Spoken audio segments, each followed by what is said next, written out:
Medical से related जितने law है ना, कंज्यूमर कोर्ट के लॉज, क्रिमिनल मेडिकल नेग्लिजेंस के लॉज, आपके उसका नॉलेज रखो आप। अगर उसका नॉलेज होगा तो आप कभी डरोगे नहीं, और जब डरोगे नहीं तो आपकी प्रैक्टिस बहुत अच्छी रहेगी। उसी के लिए what we said, we have started this medical legal course with एक ही इंटरेस्ट कि एटलीस्ट बेसिक मेडिकल लॉ आपको बता दो, तो पूरी लाइफ प्रैक्टिस करना ही ना, आपको तो प्रैक्टिस करना ही है।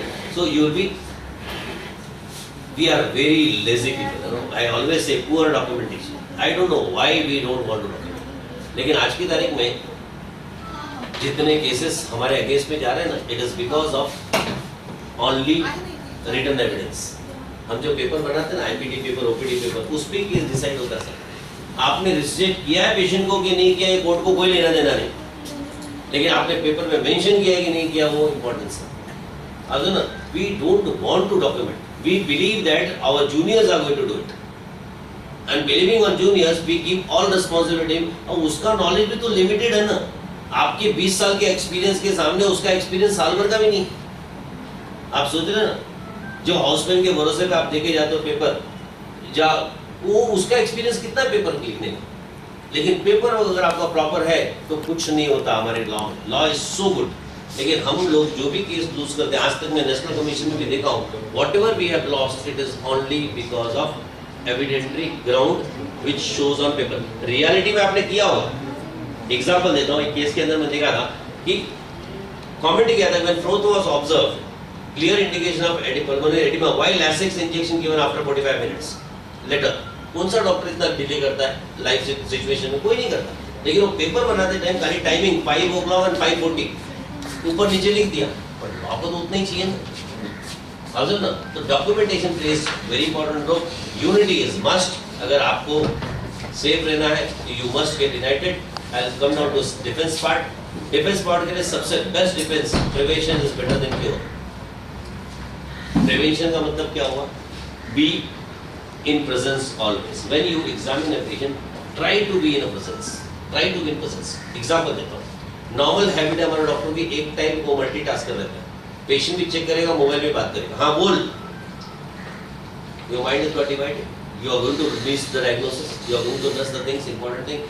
We are दोस्त बैठा उससे बात करते रहेंगे और यहाँ पेशेंट दिखते रहेंगे। So we are not in present. If you will be in present, you are not going to lose any patient. So preparation, prevention. दूसरा प्रिवेंशन, एटलीस्ट आईपीडी पेपर तो चेक करो। 2 मिनट लगता है आपको आईपीडी पेपर चेक करने में। अगर houseman ने भी लिखा है, आपने कुछ ऑर्डर दिया है, वो ऑर्डर प्रॉपर फॉलो हो रहा है कि नहीं, वो ऑर्डर बराबर दिया है, नर्स ने प्रॉपरली किया है कि नहीं। छोटा छोटा चीज प्रिवेंशन। मैं जीपीस को बोलता हूँ, वायल यूज करते हो, डिस्पोजेबल सिरिंज भी यूज करते हो, तो वायल के रबर को तो क्लीन किया हो, नहीं तो बाद में बोलते हैं इंजेक्शन अब सुधर गया सर। थोड़ा अगर प्रेजेंट में रहोगे ना, तो I tell you majority of problem automatically get vanished off. Record keeping, again and again I tell you, please very important role.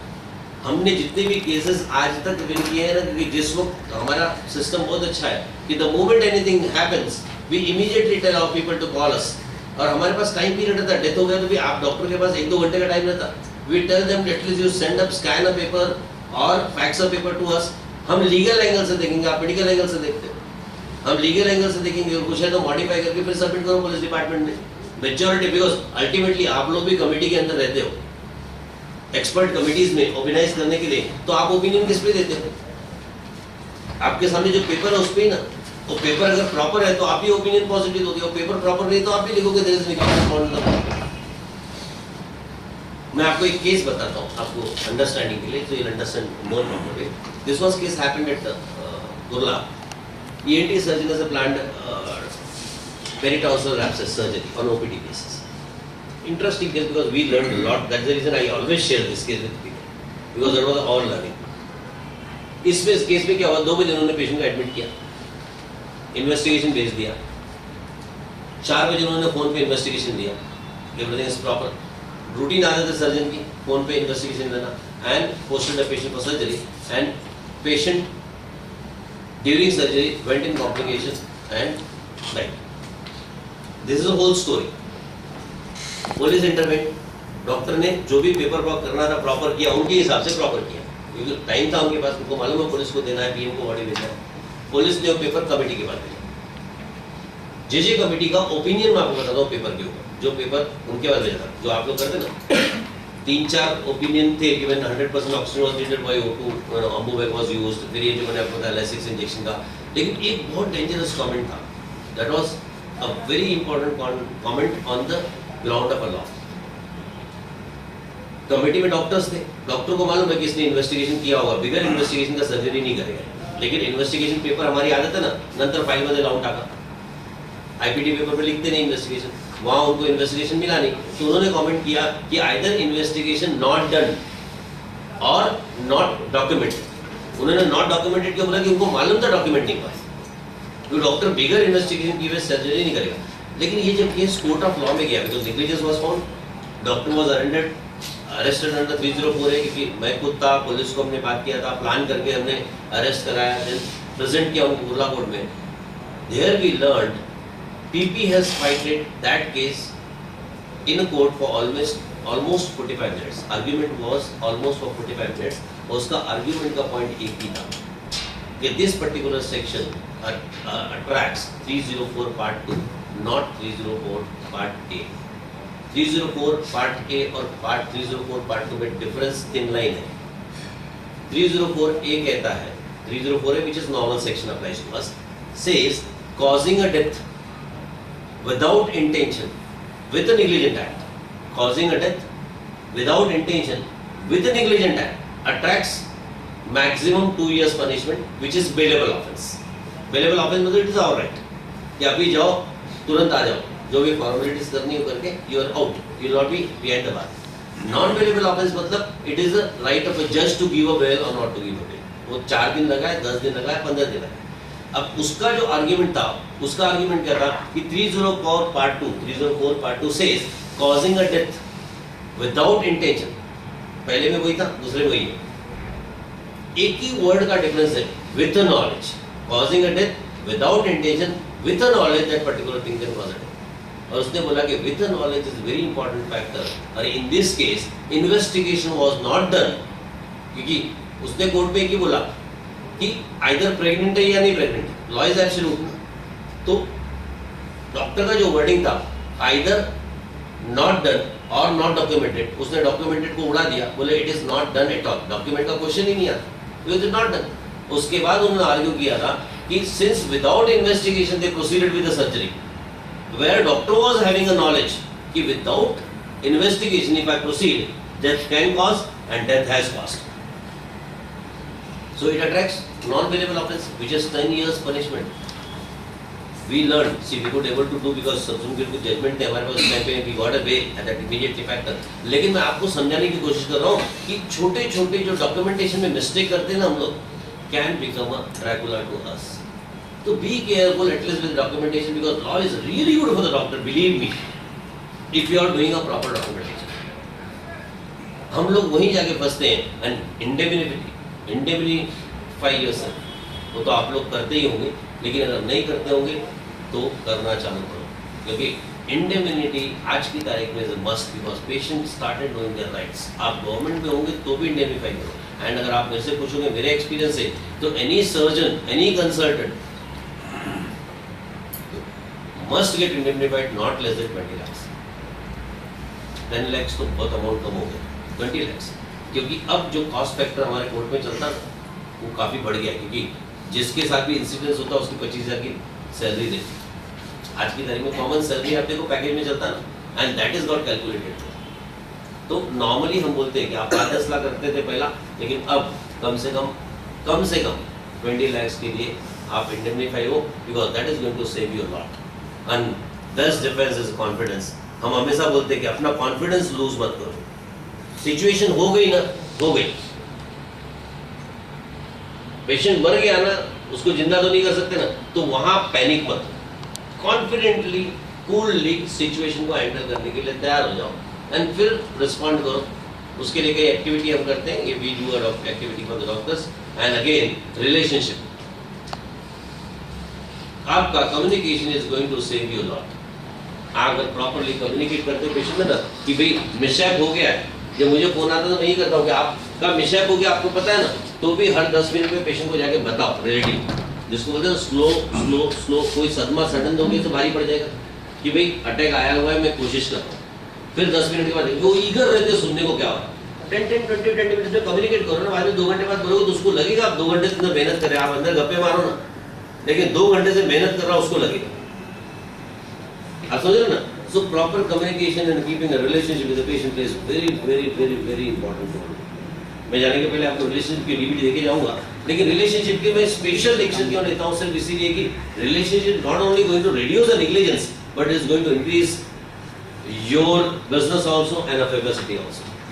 Relationship के बारे में इतने ही बोलूंगा, लास्ट टाइम मैं शेयर किया था कि everything we have learned from childhood. Childhood मतलब पैदाइश ही हमको पता है, धंधा रिलेशनशिप पे ही है ना। पेशेंट डॉक्टर रिलेशनशिप हो गया, पेशेंट डॉक्टर डॉक्टर रिलेशनशिप हो गया, डॉक्टर के सीनियर्स के साथ रिलेशनशिप हो गए। वैसे जो एवरेज लाइफ हमारी 55-60 ईयर्स है ना, उसका रीजन है क्योंकि हमारे रिलेशनशिप हमारे सोसाइटी में बहुत खराब है, क्योंकि हम टाइम ही नहीं देते सोसाइटी। किसी के फ्यूनरल में नहीं पहुंचते, किसी के बर्थ डेट में नहीं पहुंचते, किसी के एनिवर्सरी में नहीं पहुंचते, पहुंच ही नहीं पाते। आप अपने कामों में इतने अटक गए हैं, सोसाइटी रिलेशनशिप नहीं है, डिस्टेंस रिलेटिव से रिलेशनशिप नहीं है, वर्स्ट पार्ट क्या है हमारे घर वालों का रिलेशनशिप।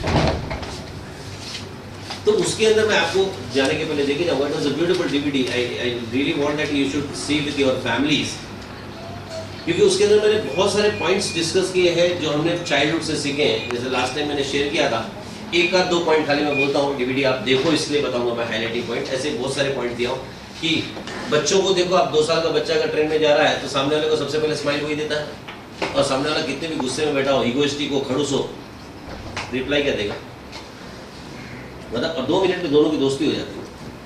और आज हम लोग दिन भर में कितने लोगों को स्माइल देते हैं, बाजू वाले को भी देते। पेशेंट तो ऐसा लगता है काय को स्माइल को गलत सब्जेक्ट आपके पेशेंट तक को, नहीं तो आपका सिंपल चीज बता रहा हूँ मैं। वो बच्चे को देखो, बॉडी टू बॉडी टच, वही बच्चा 2 मिनट में सामने वाले गोद में पूछ जाता है, एंड दे बिकम फ्रेंड। आपके घर में देखो ना, आपका बच्चा 5 साल का रहेगा, आप घर में पहुंचो चिपक जाएगा, 10 साल का रहेगा, आप घर में पहुंचो चिपक जाएगा, मतलब maximum time body to body touch.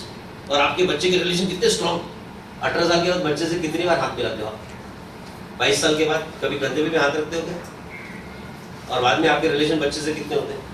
अरे वाइफ के साथ देखो, नई शादी में कितने नजदीक रहते थे, साथ में सोते थे, कम से कम बॉडी टू बॉडी टच रहता था ना। 5 साल के बाद वो उधर सोती है, इधर सोता है। रिलेशनशिप आप देखो, anything, I am talking about every relationship. तो ऐसे कई टिप्स है, उसके लिए देखना जरूर, because it is going to create a great change in life. Yes, we are one of the company providing a medico legal coverage. मैंने आपको बताया हमारा वे ऑफ वर्किंग बहुत ही सिंपल है। एनी थिंग हैपन कि एंजियोप्लास्टी के time cardiac arrest आ गया, तो हम बोलते हैं आप वहां से फोन करो, it will be handled only by medico legal consultant. आपका पूरा सिनारियो सिचुएशन सुनते हैं, हम अपना लीगल नॉलेज इसमें डालते हैं, and then we start guiding you what you should do. अगर मॉब साइकिल होने वाली है तो क्या करना है, अगर आपके साथ केस होने वाला है तो क्या करना है, आईपीडी पेपर, ओपीडी पेपर, सब कुछ। उसके बाद हम आपको इमीडिएटली बोलते हैं स्कैन करके हमको मेल कीजिए या फैक्स कीजिए। टेक्नोलॉजी इतनी एडवांस है, आपको डेट डिक्लेयर करने के पहले पेपर चेक कर लेंगे, सारे पेपर प्रॉपर हो जाएंगे, सब कुछ हो जाएंगे, देन वी टेल यू कि नाउ डिक्लेयर। उतने टाइम पे हमारा कोई ना कोई बंदा वहाँ पहुंच भी जाता है आपको हैंडल करने के लिए। बाद में वो एक्यूट स्टेज ही रहता, बाद में कोई डॉक्टर अरेस्ट नहीं होता। एक बार पुलिस ने ले लिया तो बिकम अ कोल्ड केस हुआ तो फिर कमेटी को जान दो, क्रिमिनल कोर्ट में we fight a case, consumer court की नोटिस आ गई तो we fight a case, we know what and how we should fight to win the case. Medical council में हो गया तो आपको आने की जरूरत नहीं, we take the case. So our organization give complete coverage to the doctors in any of the medical legal cases. The last part of our session is the law part. This is very important part. 3 जगह पे हमारे डॉक्टरों को तकलीफ दी जा सकती है। एक क्रिमिनल कोर्ट में, that is immediate police case. Second civil court में, that is consumer court और law of torts. And third is the medical counsel. एक पेशेंट अपने को 3 जगह तकलीफ दे सकता है। मैं आपको तीनों जगह की सेफ्टी बताता हूँ। फर्स्ट, मेडिकल काउंसिल में आपको डरने की जरूरत नहीं, क्योंकि वहाँ एक बंदा अपना जरूर रहता है कमेटी में, और वो बायस ही रहता है, अभी तक तो यही है। और दूसरा, मेडिकल काउंसिल में डरने की जरूरत नहीं, क्योंकि वर्स्ट सिनारियो में भी पनिशमेंट वार्निंग या सस्पेंशन ही है, टर्मिनेशन ऑफ रजिस्ट्रेशन बहुत दूर की बात, बहुत दूर की बात। तो या तो वार्निंग होगी, पुढे असं लक्षात ठेवून काम करायचं, या फिर 2-4 दिन का सस्पेंशन होगा। इससे ज्यादा नहीं होता। मेरा अभी तक का अनुभव है कि 4 दिन के लिए सस्पेंड कर दिया तो उसको अपॉर्चुनिटी समझना, 4 दिन बीवी को लेके घूमने निकल जाना, प्रैक्टिस नहीं करना। 4 दिन का पनिशमेंट खत्म, प्रैक्टिस चालू कर दो। क्योंकि उस टाइम पे अगर आप प्रैक्टिस करोगे तो एक भी प्रिस्क्रिप्शन आपके लिए बिकॉज 33-36 लग जाएगा without license practicing. So medical council just least bothered.